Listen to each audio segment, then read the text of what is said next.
दोस्तों बहुत बहुत स्वागत है आप सभी का एक बार फिर से। जी हाँ दोस्तों, आज पूरे दिन की कई महत्वपूर्ण और बड़ी खबरें निकलकर सामने आ रही हैं। जानेंगे सभी खबरों को विस्तार से। तो दोस्तों, खबरों में आगे बढ़ने से पहले वीडियो को एक प्यार भरा लाइक जरूर कर दें और ताजा खबरों को जानने के लिए चैनल को सब्सक्राइब भी जरूर कर लें। तो देखते हैं पहली बड़ी खबर क्या निकल कर आ रही है।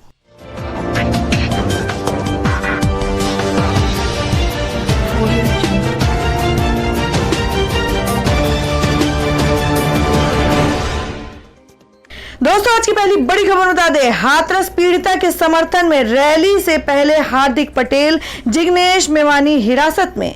जी हां, बात करें कि हाथरस कांड में विरोध में प्रदर्शन करने को लेकर गुजरात कांग्रेस के कार्यकारी अध्यक्ष हार्दिक पटेल और स्वतंत्र विधायक जिग्नेश मेवानी को हिरासत में लिया गया। इन दोनों के साथ गुजरात कांग्रेस के अध्यक्ष अमित चावड़ा और दर्जनों अन्य प्रदर्शनकारी भी हिरासत में लिए गए। अहमदाबाद में कई संगठनों ने मिलकर हाथरस कांड के विरोध में प्रतिकार रैली का आयोजन किया था। आपको बता दें, पुलिस ने कानून व्यवस्था बिगड़ने का हवाला देकर इन नेताओं को हिरासत में लिया। गौरतलब है कि हार्दिक पटेल ने इससे पहले कहा था कि रैली बिल्कुल गैर राजनीतिक है और इसे कई संगठन आयोजित कर रहे हैं। वडगाम के विधायक जिग्नेश मेवानी ने इस रैली को खुले तौर पर समर्थन दिया था।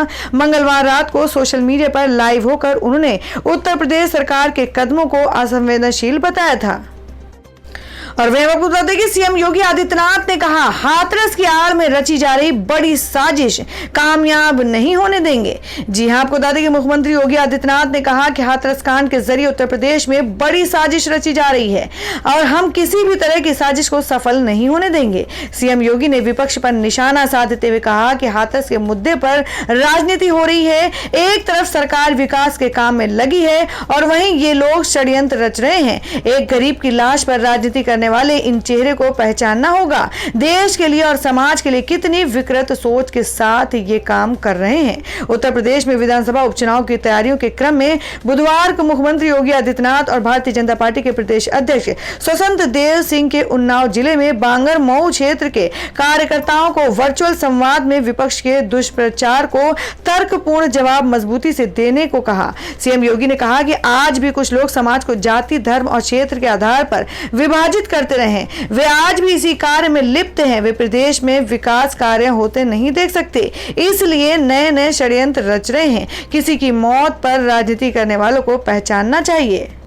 और हमें अगली खबर बता दें कि जेल से आकर अनंत सिंह ने भरा नामांकन, कहा तेजस्वी बनेंगे मुख्यमंत्री, जेल जाएंगे नीतीश कुमार। जी हां, बता दें कि घर से AK-47 मिलने के मामले में पटना के बेऊर जेल में बंद बाहुबली नेता अनंत सिंह ने राजद के प्रत्याशी के रूप में बुधवार को पटना जिले के बाढ़ के अनुमंडल कार्यालय में मोकामा विधानसभा सीट के लिए नामांकन दाखिल किया। इस दौरान अनंत सिंह ने कहा कि इस बार तेजस्वी यादव मुख्यमंत्री बनेंगे, नीतीश कुमार फेल हो जाएंगे। हम जहां भी जाते हैं सरकार उसी की बनती है। नीतीश कुमार जेल जाएंगे। अनंत ने दावा किया कि मैं इस चुनाव में 1 लाख वोट से जीतने वाला हूं। दिलचस्प बात यह है कि इसी सीट से उनकी पत्नी नीलम देवी भी निर्दलीय प्रत्याशी के रूप में पर्चा दाखिल करने वाली हैं। ऐसा नहीं है कि पति पत्नी के बीच चुनावी जंग होगी। अनंत सिंह पत्नी से पर्चा एक खास डर से चलते भरवा रहे हैं। अनंत सिंह को डर है कि उनका नामांकन रद्द हो जाएगा। ये डर इसलिए है कि उन पर कई संगीन अपराध के मामले चल रहे हैं। ऐसे में किसी एक या कई मामलों की वजह से चुनाव आयोग उनका नामांकन रद्द कर सकता है। ऐसी स्थिति से निपटने के लिए अनंत अपनी पत्नी नीलम देवी को भी मैदान में उतार रहे हैं। अगर स्क्रूटनी में अनंत सिंह का नामांकन पास नहीं हुआ तो नीलम देवी चुनाव लड़ेंगी और महागठबंधन उन्हें सपोर्ट करेगा। अगर अनंत सिंह का नामांकन खारिज नहीं होता है तो उनकी पत्नी नीलम देवी अपना नाम वापस ले लेंगी। और अब बता दें कि मुकेश सहनी को लड़ने के लिए ब्रह्मपुर और मधुबनी समेत 11 सीटें मिली। भाजपा के सिंबल पर चुनाव लड़ेंगे सभी प्रत्याशी। जी हम बात करें कि बिहार विधानसभा में मुकेश सहनी के विकासशील इंसान पार्टी 11 सीटों पर चुनाव लड़ेगी। पार्टी अब आधिकारिक तौर पर एनडीए का हिस्सा बन गई है। पटना में इसकी घोषणा करते हुए भाजपा के प्रदेश अध्यक्ष संजय जायसवाल ने कहा कि पार्टी उन्हें चुनाव लड़ने के लिए अपने कोटे से 11 विधानसभा सीटें दी हैं। साथ ही वीआईपी को विधान परिषद की 1 सीट भी उन्हें दी जाएगी। हालांकि इन सभी सीटों पर मुकेश सहनी के प्रत्याशी भाजपा के सिंबल पर ही चुनाव लड़ेंगे। अगर इन्हें चुनाव जीतने में सफलता मिलती है तो भी तकनीकी तौर पर सभी भाजपा के विधायक ही कहे जाएंगे। यही वजह है कि मुकेश सहनी खुद चुनाव नहीं लड़ रहे हैं। की पहली बड़ी खबर बता दें, आम आदमी पर महंगाई की मार, नवरात्र में आलू खाना पड़ेगा महंगा, 50 रुपए के पार पहुंचे हैं दाम। जी हां, आपको बता दें कि कोरोना महामारी के बीच आम आदमी की मुश्किलें रोजाना बढ़ती जा रही हैं। बीते कुछ दिनों में आलू के दाम बढ़कर 50 रुपए के पार पहुंच गए हैं। कारोबारियों का कहना है कि मंडी में 30 रुपए किलो मिलने वाले आलू की कीमत अभी 50 से 55 रुपए तक पहुंच गई है। नवरात्र के कारण दाम में आगे और इजाफा होने की संभावना है। आलू के दाम में बढ़ोतरी की कुछ मुख्य वजह आवक में कमी है। आलू के साथ साथ प्याज भी महंगी हुई है। प्याज की कीमत इस समय खुदरा में 60 रुपए किलो है और वहीं थोक में इसकी कीमत 20 से 25 रुपए की है। और वहीं टमाटर की बात की जाए तो टमाटर की कीमतों में नरमी देखने को मिली है। 80 रुपए तक मिलने वाला टमाटर इस वक्त 40 से 50 रुपए प्रति किलो के हिसाब से मिल रहा है। और अब बता दें कि 17 अक्टूबर से इन रूट्स पर चलेगी प्राइवेट ट्रेन तेजस। 8 अक्टूबर से शुरू होगी बुकिंग, जानिए नए नियमों के बारे में।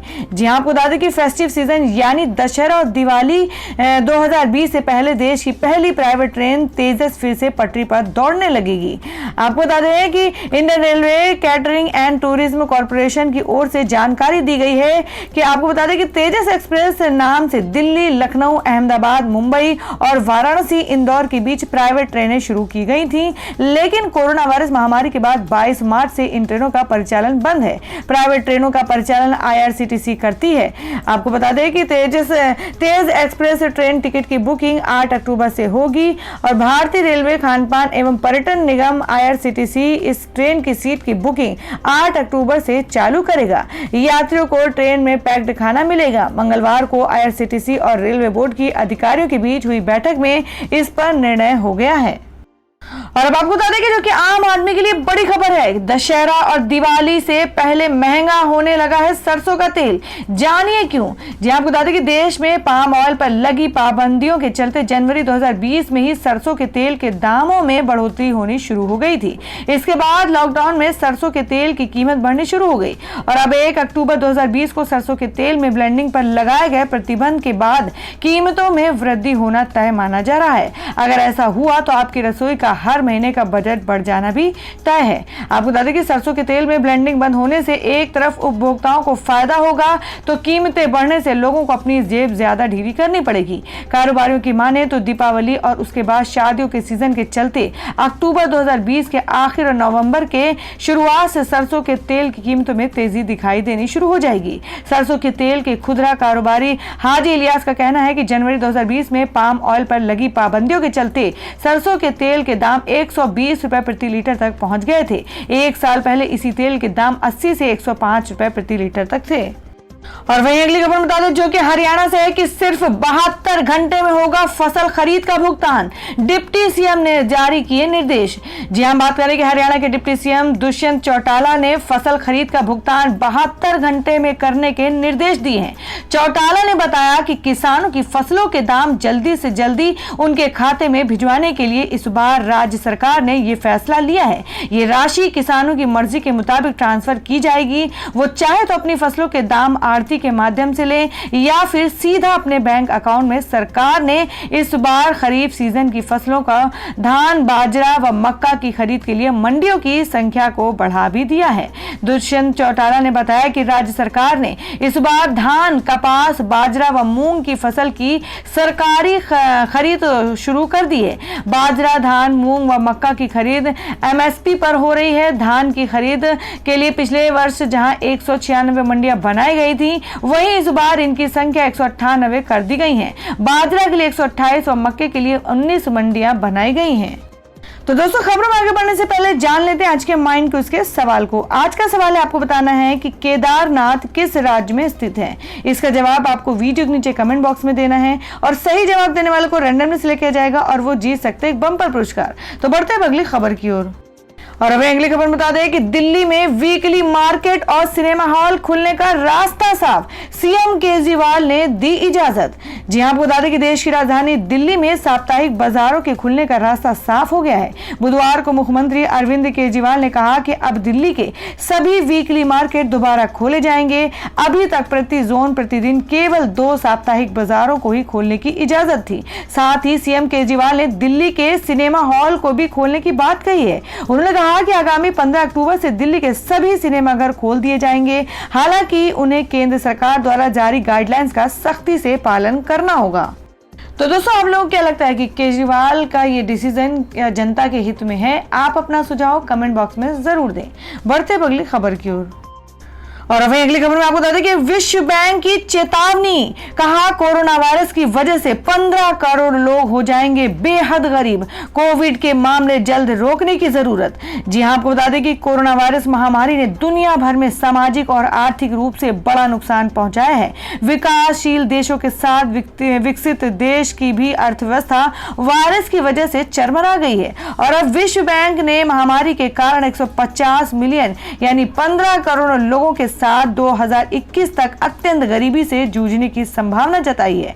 विश्व बैंक ने महामारी के मद्देनजर चेताया है कि साल 2021 तक 88 से 150 मिलियन लोगों को अत्यंत गरीबी का सामना करना पड़ सकता है। रिपोर्ट के मुताबिक मध्य आय वाले देशों में 82% लोगों को घर चलाने में समस्या आ सकती है। विश्व बैंक की द्विवार्षिक गरीबी एवं साझा समृद्धि रिपोर्ट के अनुसार साल 2020 में गरीबी दर घटकर 7.9% रहने की उम्मीद है।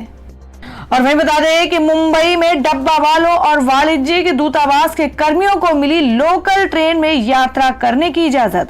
जी हां, हम बात करें कि मुंबई के डब्बा वालों तथा विदेशी वाणिज्यिक दूतावासों और उच्चायोगों के कर्मचारियों को लोकल ट्रेन में सफर करने की अनुमति दे दी गई है। अधिकारियों ने बुधवार को ये जानकारी दी। वर्तमान में लोकल ट्रेन केवल आवश्यक सेवाओं से जुड़े कर्मचारियों के लिए चलाई जा रही है। मुंबई में खाने के डिब्बे पहुंचाने वाले प्रसिद्ध डब्बा वालों ने पिछले महीने कहा था, टिफिन सेवा के 130 साल के इतिहास में कभी भी 6 महीने का अंतराल नहीं आया था।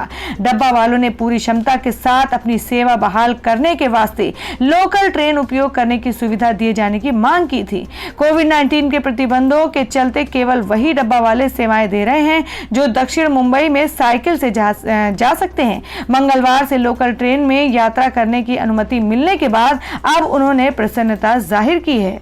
और अब आपको बता दें कि रेलवे डिपार्टमेंट में 10 अक्टूबर से ट्रेन रिजर्वेशन नियम में होगा बदलाव। अब ट्रेन छूटने से आधा घंटा पहले बुक करा सकेंगे टिकट। जी हां, आपको बता दें कि रेलवे ने यात्रियों को एक खास सुविधा देने जा रहे हैं। इसके तहत Indian railway train reservation chart की टाइमिंग में बदलाव करने जा रही है। 10 अक्टूबर से रेलवे का दूसरा रिजर्वेशन चार्ट ट्रेन के छूटने से ठीक 30 मिनट पहले ही बनेगा। फिलहाल कोरोना काल में चार्ट 2 घंटे पहले बनाया जा रहा है। आपको बता दें, कोरोना काल में बदलाव करते हुए रेलवे ने दूसरा रिजर्वेशन चार्ट ट्रेन छूटने के 2 घंटे पहले बनाना तय किया था, लेकिन 10 अक्टूबर से दोबारा से नियम में बदलाव होगा। इसके बाद से दूसरा रिजर्वेशन चार्ट ट्रेन छूटने के समय से 30 मिनट पहले बनेगा। दूसरा चार्ट तैयार होने से पहले टिकट बुकिंग की सुविधा ऑनलाइन और पीआरएस टिकट काउंटरों पर उपलब्ध रहेगी। तो दोस्तों, खबरों में आगे बढ़ने से पहले एक बार फिर से आपको याद दिला दें कि अगर आपने अभी तक हमारी वीडियो को लाइक नहीं किया तो जल्दी से वीडियो को लाइक कर दें, क्योंकि आपका एक लाइक हमारे लिए बहुत ही महत्वपूर्ण होता है। और अगर आप हमारे चैनल पर नए हैं तो चैनल को जरूर सब्सक्राइब कर लें और बेल के बटन को भी जरूर हिट कर दें। और हमारी पूरी न्यूज को जानने के लिए वीडियो को लास्ट तक जरूर देखें। बढ़ते हैं अगली खबर की ओर। और अब आपको बता दें कि हिमाचल के पूर्व डीजीपी और नागालैंड मणिपुर के पूर्व राज्यपाल अश्विनी कुमार ने घर में फांसी लगाई, डिप्रेशन से जूझ रहे थे। जी हम बात कर रहे हैं कि पूर्व सीबीआई चीफ और हिमाचल के पूर्व डीजीपी अश्विनी कुमार ने बुधवार को खुदकुशी कर ली। रिपोर्ट के मुताबिक उन्होंने शिमला स्थित घर में फांसी लगा ली। बताया जा रहा है कि वो डिप्रेशन से जूझ रहे थे। शिमला के एसपी मोहित चावला ने इस घटना की पुष्टि की है और कहा है कि यह चौंकाने वाला मामला है। चावला ने कहा कि पुलिस अफसरों के लिए अश्विनी कुमार रोल मॉडल थे। शिमला स्थित ब्राक हॉस्ट स्थित आवास में अश्विनी कुमार का शव लटका पाया गया। पुलिस को घटनास्थल से सुसाइड नोट भी बरामद हुआ था। इसमें लिखा गया है कि जिंदगी से तंग आकर अगली यात्रा पर निकल रहा हूं। और अब बता दें कि हरियाणवी डांसर और बिग बॉस 11 की कंटेस्टेंट सपना चौधरी बनी मां, पति वीर साहू ने सोशल मीडिया के जरिए दी जानकारी। जी आपको बता दें कि हरियाणवी डांसर और बिग बॉस 11 की कंटेस्टेंट सपना चौधरी मां बन गई हैं। शनिवार रात रोहतक के एक अस्पताल में उन्होंने बेटे को जन्म दिया। इस बात की जानकारी उनके पति वीर साहू ने सोशल मीडिया के जरिए दी और इस दौरान वे सपना की प्रेगनेंसी पर अटकलें लगाने वाले लोगों पर नाराज भी हुए। सपना के पति ने फेसबुक लाइव के दौरान पिता बनने की की जानकारी दी। उन्होंने कहा कि परिवार में मौत होने की वजह से वे प्रशंसकों के साथ खुशियां साझा नहीं कर पाए थे।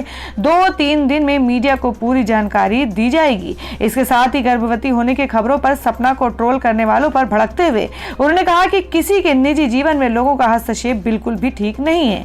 हमने अपनी इच्छा से शादी की है, लोगों को इससे कोई फर्क नहीं पड़ना चाहिए। करीब 4 साल तक रिलेशनशिप में रहने के बाद इन दोनों ने इसी साल जनवरी में कोर्ट मैरिज की थी। और अब आपको मैं अगली खबर बता दें कि 2 एक्ट्रेस के बीच हुई महाभारत। मुकेश खन्ना पर भड़के गजेंद्र चौहान, कहा महाभारत से पहले वे फ्लॉप एक्टर थे, पब्लिसिटी बटोरने के लिए फेमस लोगों की आलोचना करते हैं। जी हम बात कर रहे हैं कि 80 के दशक में पॉपुलर टीवी शो महाभारत के कलाकार मुकेश खन्ना और गजेंद्र चौहान के बीच जुबानी जंग और ज्यादा गर्मा गई है। दोनों के बीच ये जंग जब शुरू हुई जब मुकेश ने द कपिल शर्मा शो को वल्गर कहकर इसकी आलोचना की थी। साथ ही उन्होंने कपिल शर्मा शो पर महाभारत कास्ट की रीयूनियन से भी खुद को अलग रखने की वजह बताई थी। उन्होंने कहा था कि शो में आदमी औरतों के कपड़े पहनकर हंसाने के लिए घटिया जोक्स बोलते हैं जो कि उन्हें पसंद नहीं है। मुकेश की बातें सुनकर गजेंद्र भड़क गए और एक इंटरव्यू में उन्होंने कहा कि मुकेश खन्ना ने कहा कि वह शो में इसलिए नहीं गए क्योंकि मर्दों के महिलाओं के भेष में नाचने गाने से परेशानी है। मैं आपको बता दूं कि महाभारत में भी अर्जुन महिलाओं के कपड़े पहनकर डांस करते दिखाया गया था, तब उन्होंने शो क्यों नहीं छोड़ा था। उन्होंने खुद कितनी वाहियात वल्गर फिल्में की हैं, तब उन्होंने कुछ नहीं कहा। और अब बता दें कि क्या है देश भर में सोने और चांदी का भाव। आपको बता दें कि सोने की कीमतों में आई भारी गिरावट, हुआ 694 रुपए सस्ता सोना। जी हम बात करें कि सोने की कीमतों में बड़ी गिरावट आई है। अमेरिकी डॉलर के मुकाबले भारतीय रुपए में आई मजबूती के चलते बुधवार को घरेलू बाजार में सोने की कीमतें गिर गई। दिल्ली सराफा बाजार में 10 ग्राम सोना 694 रुपए सस्ता हो गया और वहीं 1 किलोग्राम चांदी के दाम 126 रुपए बढ़ गए हैं।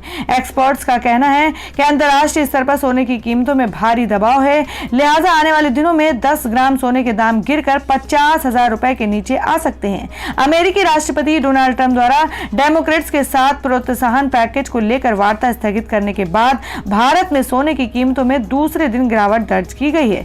बुधवार को शुरुआती कारोबार में एमसीएक्स पर दिसंबर का सोना वायदा 470 रुपए या 0.9% की गिरावट के साथ 50,088 रुपए प्रति 10 ग्राम पर कारोबार कर रहा था। तो दोस्तों ये थी अब तक की सभी बड़ी खबरों की अपडेट्स। टुडे ब्रेकिंग न्यूज और लेटेस्ट खबरों को देखने के लिए हमारे चैनल को सब्सक्राइब जरूर कर लें, वीडियो को लाइक और शेयर भी जरूर कर दें अपने दोस्तों और रिलेटिव्स के साथ। तो दोस्तों फिर मिलेंगे काम की खबरों और सरकारी योजनाओं की एक और नई वीडियो के साथ। तब तक के लिए धन्यवाद दोस्तों।